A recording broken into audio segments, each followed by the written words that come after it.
If you are interested to learn about how to insert Hijri date in footer in MS Word, then keep watching. So first you need to click on the insert and go to the footer and click on the edit footer. And this will be enabled the footer in the page. And after that you need to click on the date and time.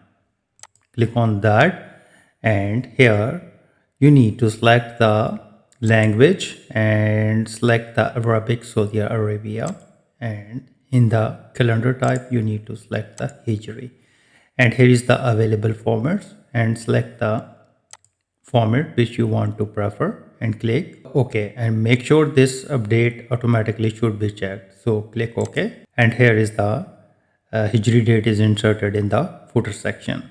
Moreover, if you want to insert the Hijri date in English, then go to the again date and time and select the English, and you can also select the United Kingdom. It's up to you.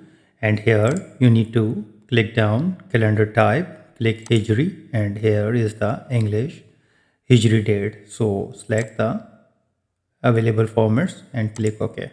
And you can see that the English Hijri date is also inserted in the footer.